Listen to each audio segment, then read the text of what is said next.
An ordinary street. Or was it? Yes, it was. Billy Lee walked down this road every day in repetition, so he practically memorised the layout of it. This street was one of the typical ones in Burfeld, surrounded by tall walls of high-rise buildings, but grounded in a grey and brown haze of garbage. Looking above him, Billy saw grates and platforms of bridges covering up a good portion of the daylight. Missing posters surrounded him, walls of forgotten faces from the area, and, of course, the ominous figure in the corner of the alley was there. Wait. Billy cautiously glanced at the dark corner of the alley, and as he did, he saw more and more horrific details that he really wished he could immediately unsee. The figure was more of a lump, heaving and breathing heavily, while the ground around it faded from grey to a deep crimson. The figure slowly turned around to reveal an indescribably unhuman face, almost primitive and ape-like. Green eyes glowed, but not in a way that vaguely caught Billy's attention, but in a fully inhuman, supernatural manner. They focused in on Billy as a slow growl came out. Billy was frozen to the spot as the mysterious figure leapt over to him and thrust a savage arm onto him, ending his life instantaneously. Of course, Billy Lee wasn't remembered. He was just another face on another missing poster and another set of junk strewn in several unidentifiable places. Nothing from this incident came to Billy's justice. Instead, justice came in the form of a tragically misplaced bag at the police station, tripping over an unsightly police officer. This, in result, made them spill their coffee all over the printer in such a precise, unique manner that it connected to the universal space-time telegram network, shooting a scan of Billy's missing poster across thousands of light years and through many planets to the poorly designed interior of an underwhelming blue wooden box.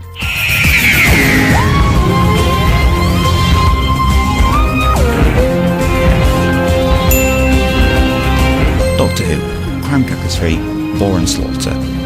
Read and written by Jacob C. Rose.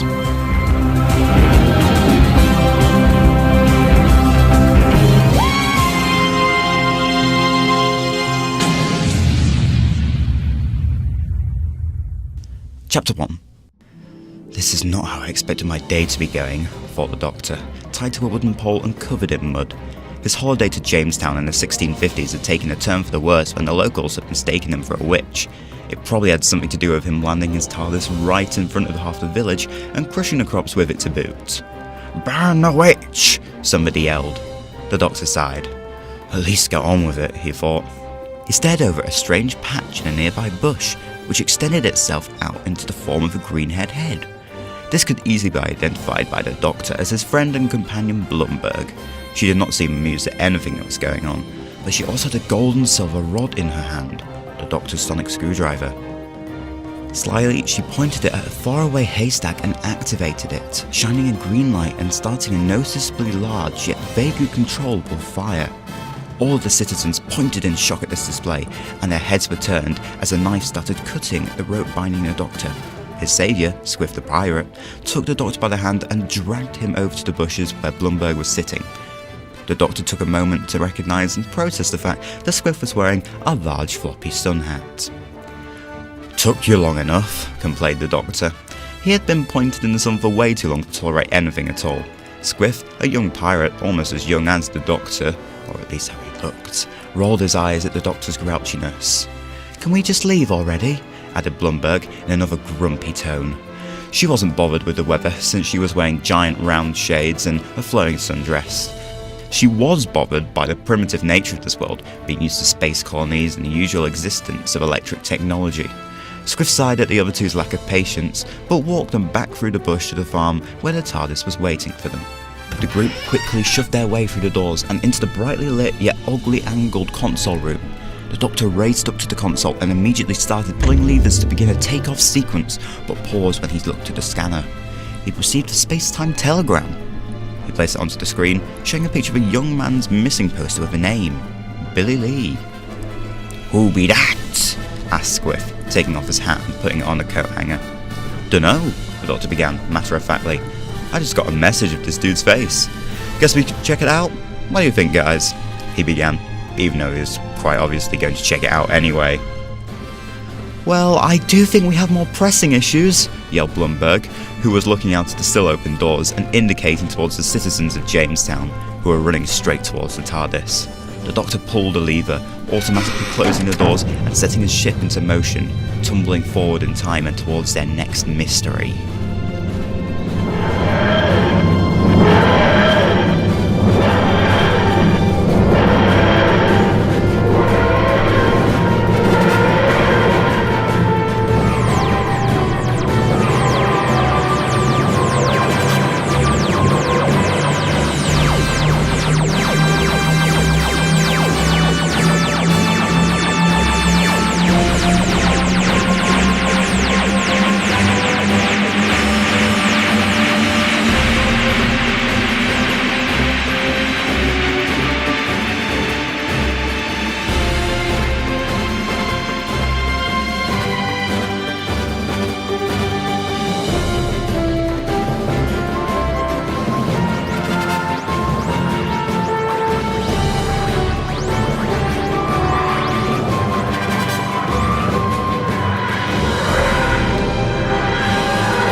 Chapter 2. The Doctor poked his head out and saw that the yellow windows illuminated this room, revealing it to be nothing more than a cleaner's closet. He inched closer towards the room's door, ducked down, and stared through the keyhole. People on the other side scurried around busy desks, holding files and herding around guiltier-looking people. This was, without a shadow of a doubt, a police station. The Doctor slipped back into the TARDIS.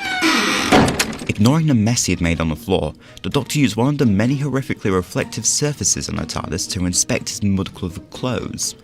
This was not inconspicuous to even a fraction, which meant not even the Doctor could pull it off. He swiveled around on a muddy heel to face his friends, pulling off his essentially destroyed shoes. I think I better change, and you guys might need to do so as well. Think police station. I'm guessing 70s, but it's hard to tell. Just don't be silly, the Doctor wittered. Squiff responded, Aye, Captain, I think.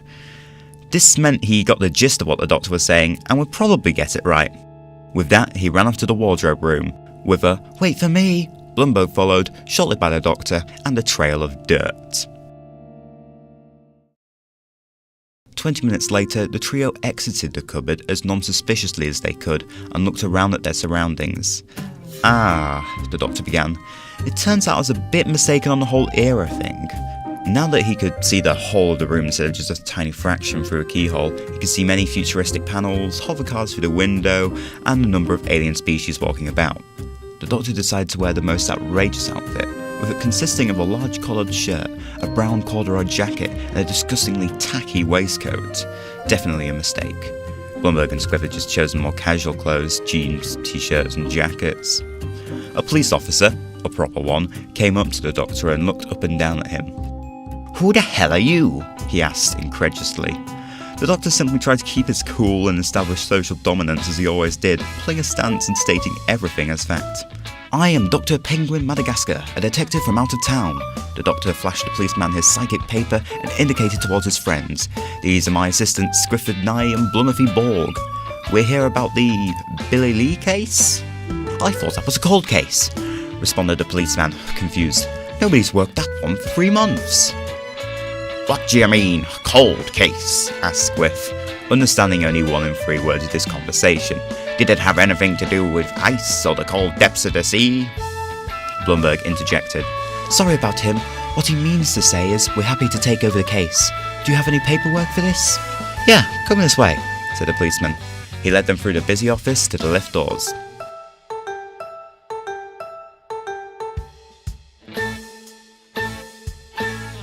After a lengthy descent, the doors opened with a ding, revealing an enormous room, filled with boxes of evidence, boxes and boxes.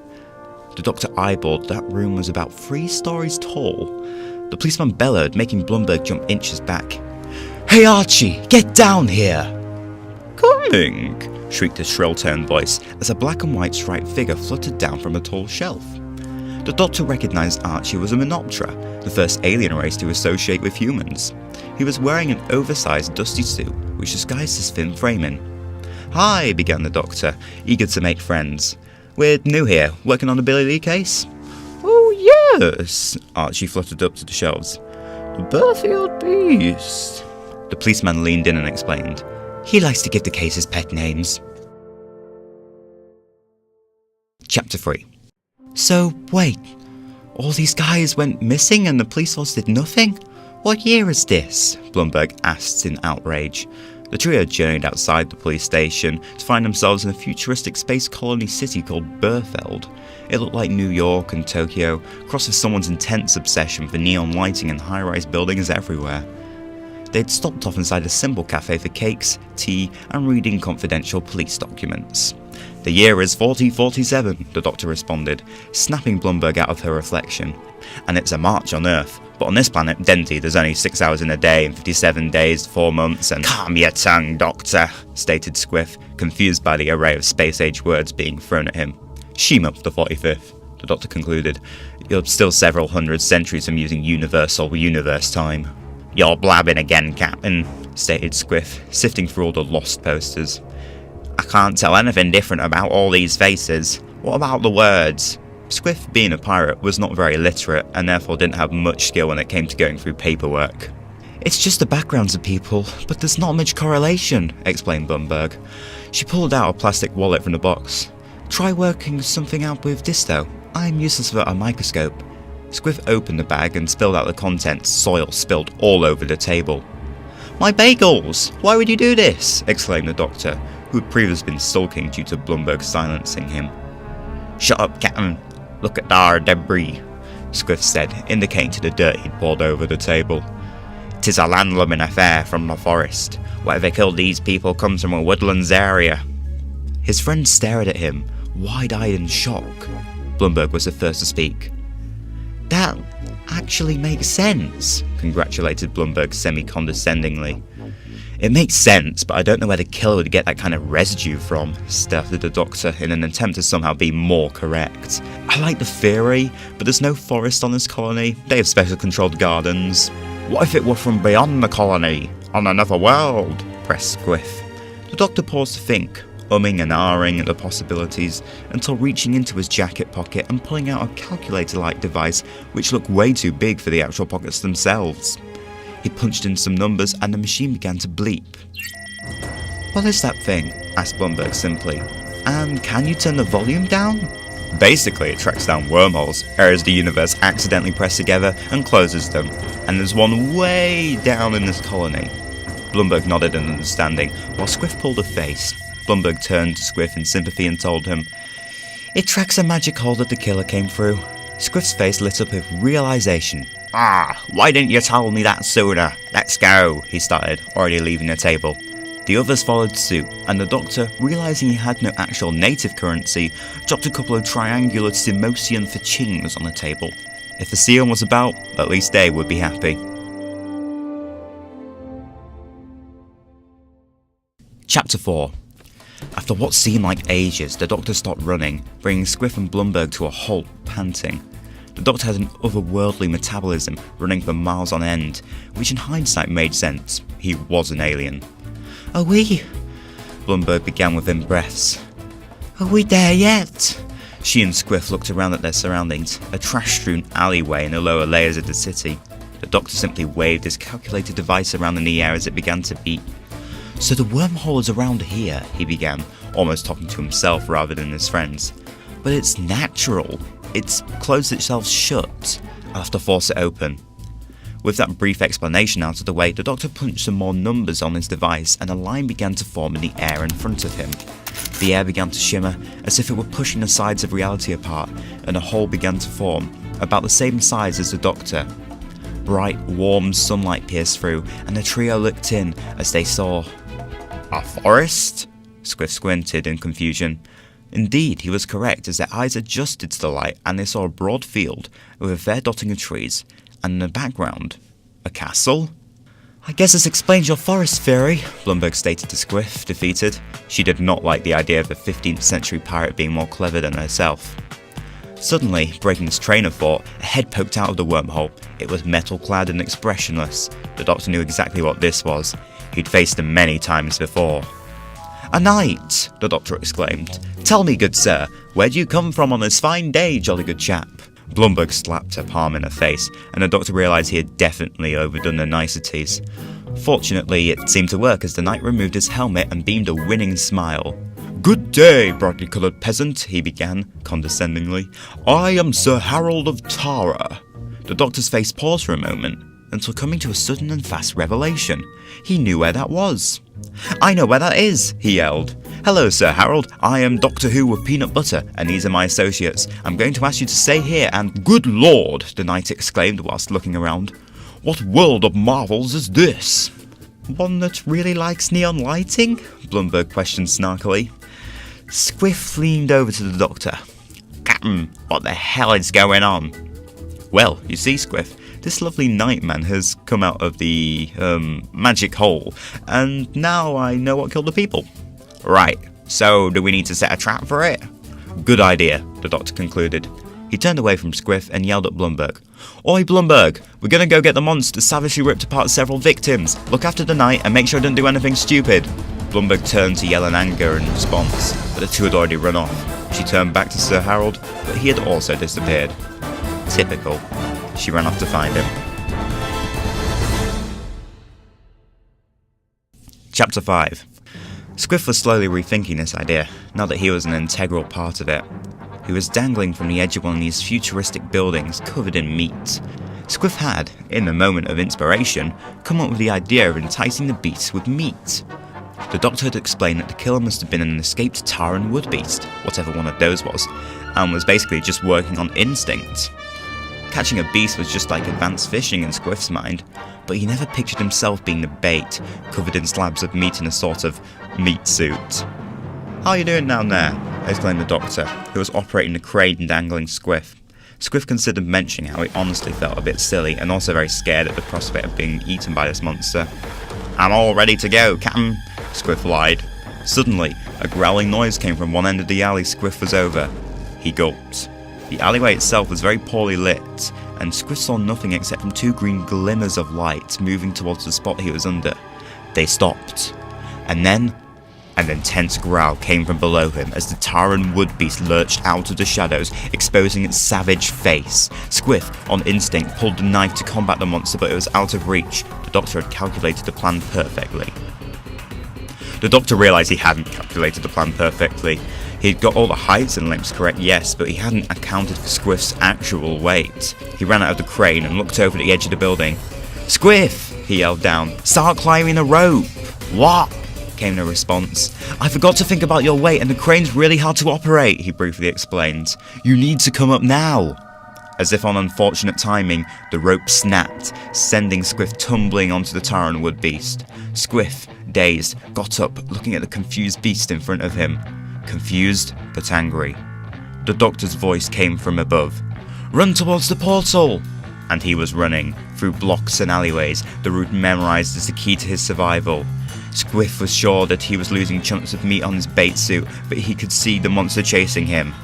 Good. He was still heavily bruised in the fight, but he found the strength to carry on, to the doctor and Blumberg. He had to be good at something, and if it wasn't being clever, then maybe this could be it.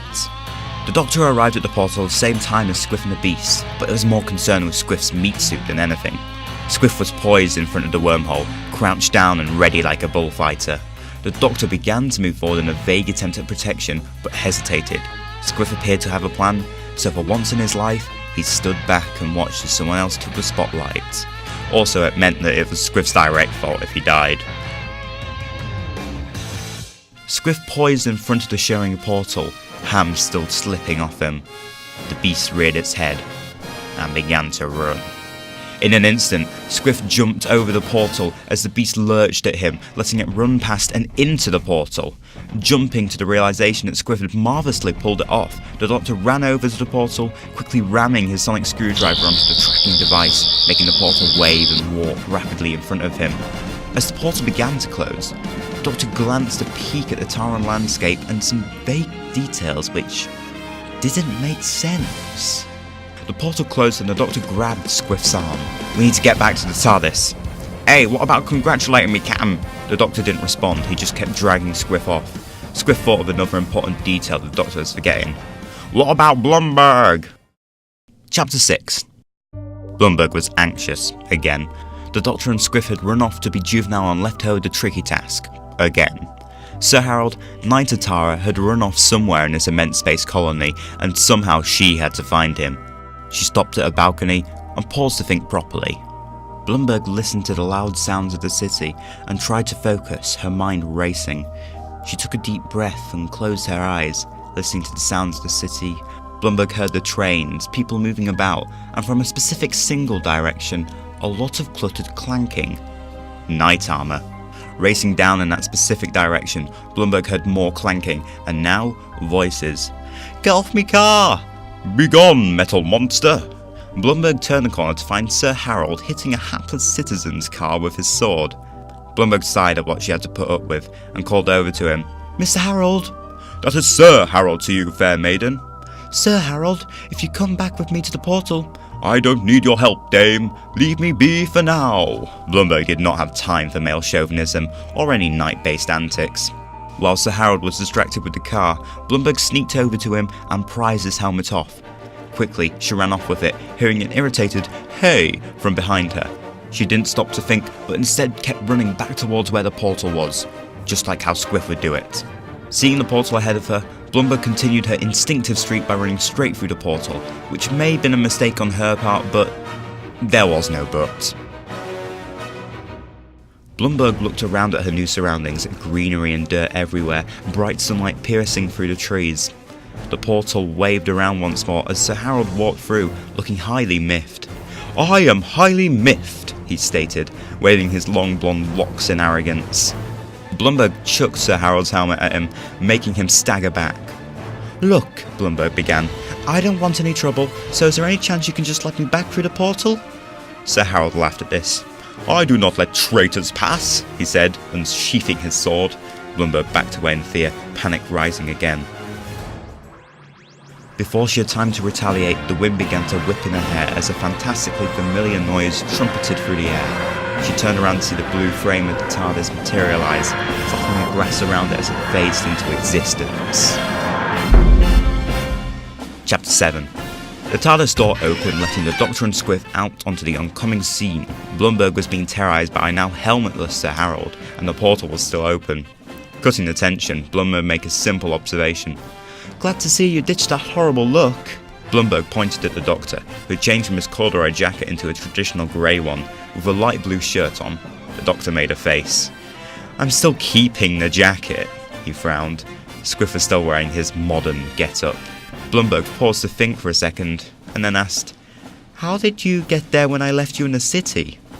"It's a time machine, dummy," the Doctor condescendingly yelled, and then, defeated by Blumberg's sceptical gaze, continued, "Well, you'll find out too soon, but something happens at the portal and we had to travel back in time to fix it." Blumberg nodded in a semi-understanding. Squiff smiled in a lack of caring for what was going on. Sir Harold slammed his sword into the ground. "Will one of you court jesters explain to me what is going on? No fancy words, no silliness. Just tell me now, or I will cut you fools down." At this point, the Taran would-beast leaped through the portal onto Sir Harold, who cried out in shock. The Doctor briefly saw his younger, tackily dressed self on the other side of the portal before it was closed. "Captain, we better go before the beastie's finished with him," Squiff noted, pointing towards the Taran wood-beast, who was already ripping Sir Harold's body apart limb by limb. "Oh dear, poor dude," the Doctor shrugged, sparing a brief thought for the knight who threatened to kill them a few moments ago. He then quickly entered the TARDIS, beckoning Squiff and Blumberg in to join him.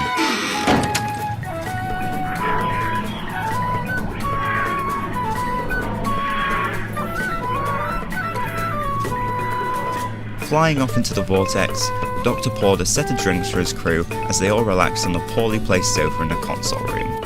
"So, you went back in time to save me?" blushed Blumberg. The Doctor nodded. "Yeah, I mean, that's what friends do, right?" He considered he'd gotten pretty good at this whole friends thing. "Well, it took some time for the captain to get there," told Squiff as the Doctor shook his head at him panically. "He broke an important part of the ship and we fought a Dalek with a yo-yo." The Doctor rolled his eyes. "Okay, I might have gotten the navigation off a bit, but Squiff is distracting me," he excused. Blumberg laughed at his panicked attempt at an excuse. "It's fine, really," she said, and they continued flying through the vortex.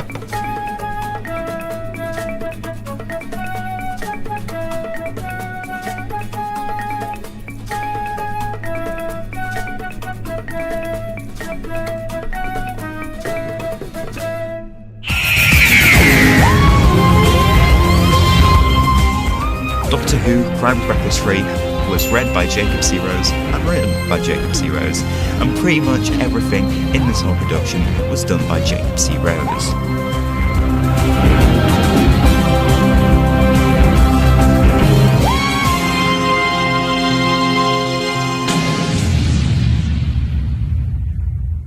There was no but.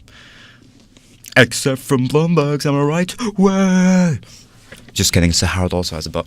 Beckoning Squiff and Blumberg? Hi, it's me, Blumberg's brother. Yes.